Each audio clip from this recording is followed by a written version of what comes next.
Semuanya, balik lagi sama aku. Dan kali ini aku akan menjelaskan ke kalian terkait dengan berita yang sedang viral saat ini, yaitu kalian pasti sudah tahu lah ya, tentang hilangnya salah satu anak dari petinggi negara kita. Bukan negara sih, petinggi ya, gubernur Jawa Barat, yaitu Pak Ridwan Kamil, yaitu si Emil, yang kabarnya dia hilang ataupun terseret arus di Sungai Are, Swiss. Nah, kali ini aku akan menjelaskan tentang berita ini sekaligus fakta menarik tentang Sungai Are, Swiss. Penasaran kan?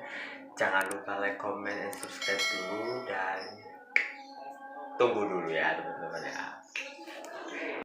Jadi peristiwa naas yang menimpa keluarga Gubernur Jawa Barat Ridwan Kamil ini melibatkan anak sulungnya yang bernama Emeril Khan Mumtaz atau Eril sapaannya, dilaporkan terseret arus sungai di wilayah Bern, Swiss, yaitu Sungai Are.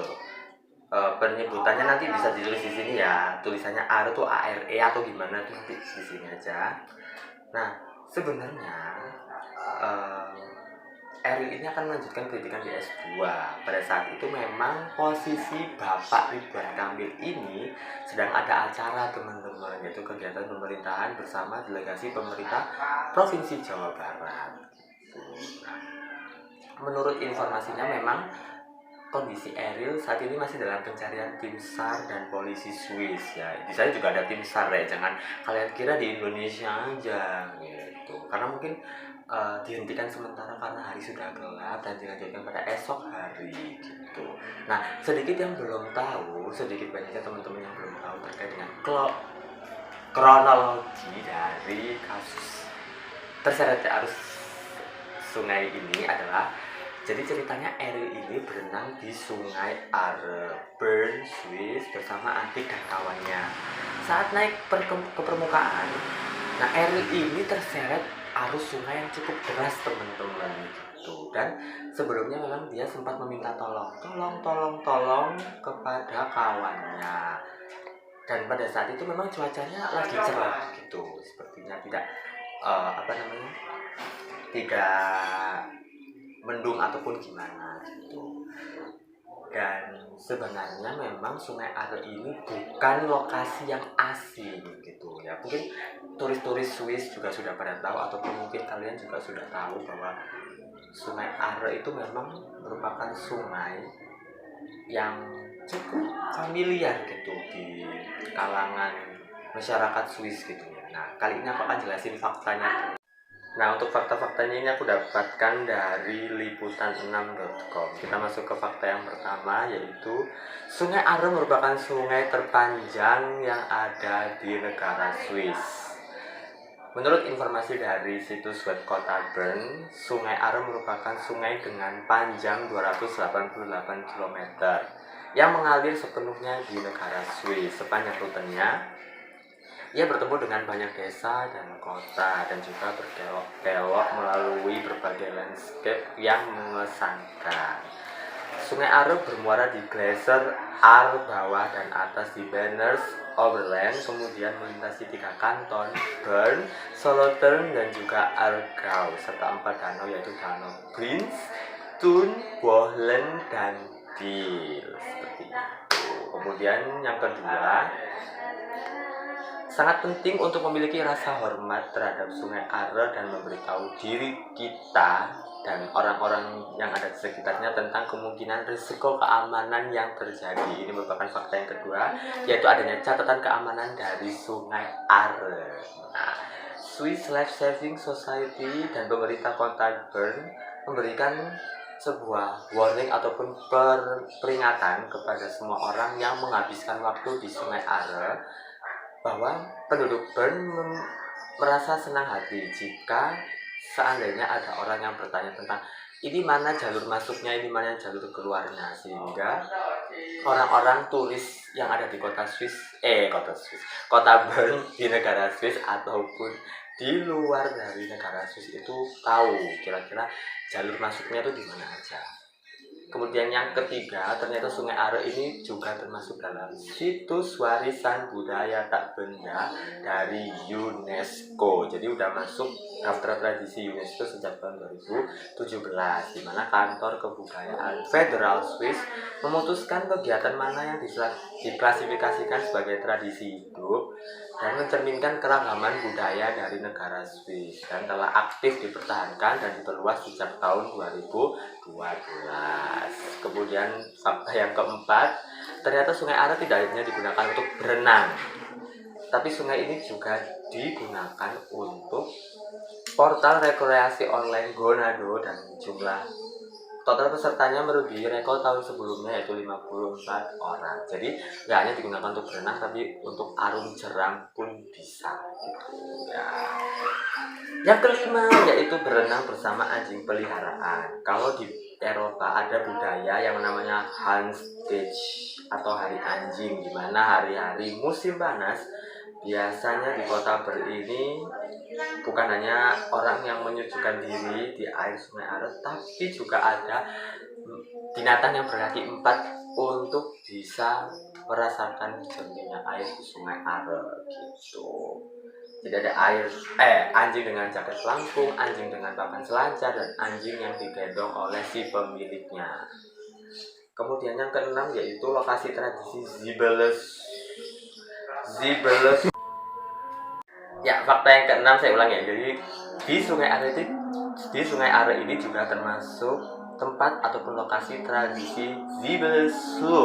Nanti spellingnya bisa ditulis di bawah ya. Zibelsum yang dilaksanakan pada hari Minggu keempat pada bulan November, tidak lama sebelum Zibelmerit ataupun pasar bawang tradisional diselenggarakan di Bern, Swiss. Sekitar 100 perenang berpakaian warna-warni berani ambil bagian dalam mengikuti tradisi ini di Sungai Are yang dinginnya itu sedikit. Es mencapai maksimal 6 derajat Celcius.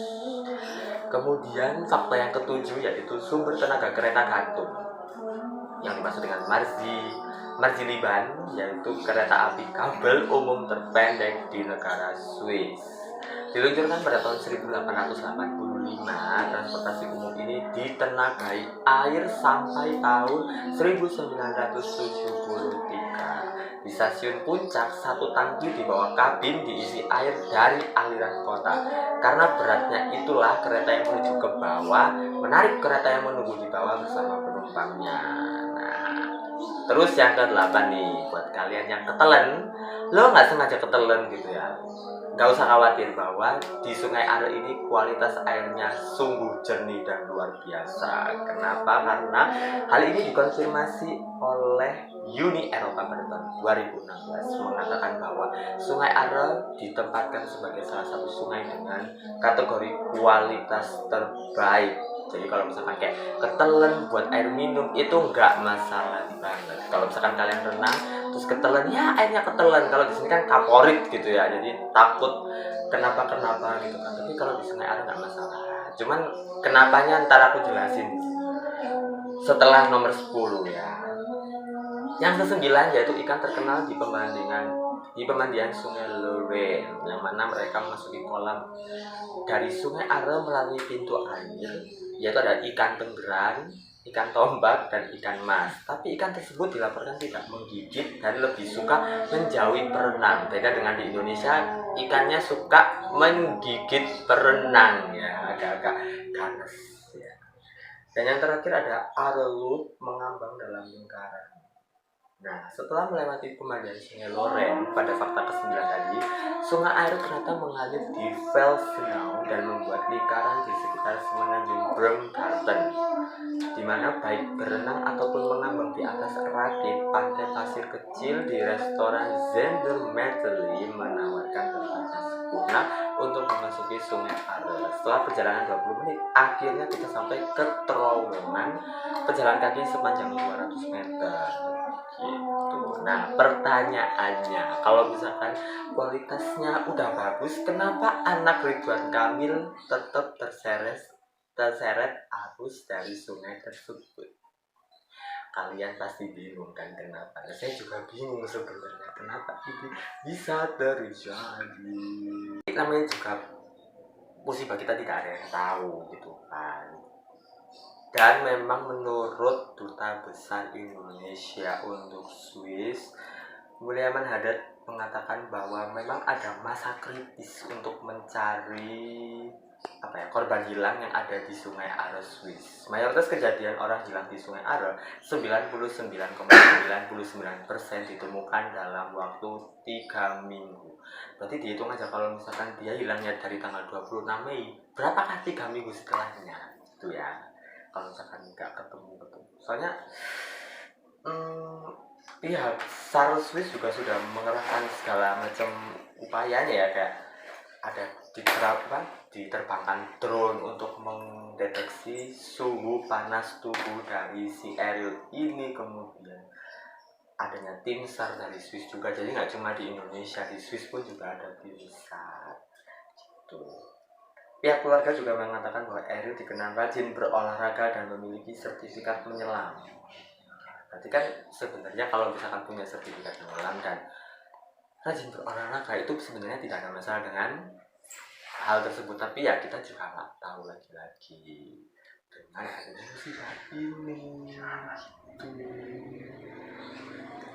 Cuman yang sangat disayangkan adalah di Sungai Are ini mayoritas masyarakat Indonesia itu memberikan rating 1 hanya karena salah satu warga Indonesia itu dicelakakan di Sungai Are. Dan menurut saya itu adalah hal yang memalukan karena mereka tidak tahu kondisi di lapangannya seperti apa. Nolong pun juga enggak gitu kan. Enggak nolong, enggak apa, tapi bisanya cuma menghujat. Tolong posisikan kalian itu sebagai keluarga korban, bagaimana rasa sedihnya kehilangan anaknya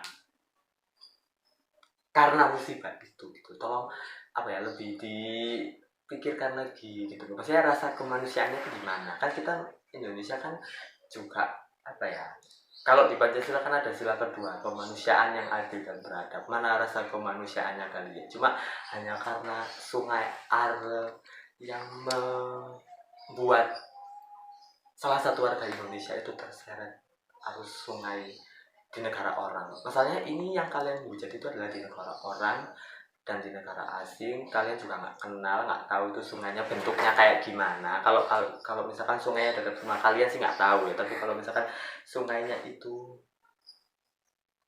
ya itu tadi terpanjang di negara Swiss sepanjang 288 km, kita tidak akan tahu gitu loh bagaimana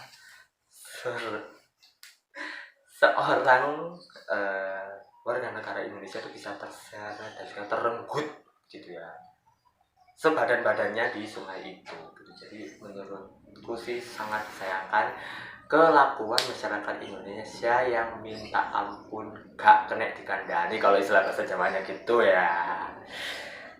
Ya cuma bisa berharap semoga Ariel bisa ditemukan secepat-cepatnya, karena ya jujur aja bukan Pak Ridwan Kamil yang merasa kehilangan, kita pun juga merasa kehilangan. Dan sebenarnya saya juga tidak tahu siapa dia, tapi melihat kejadian tersebut sangat-sangat bersimpati. Ya udah, daripada panjang-panjang ya kan, cukup sekian untuk fakta kita kali ini, semoga bermanfaat dan see you. Tidak.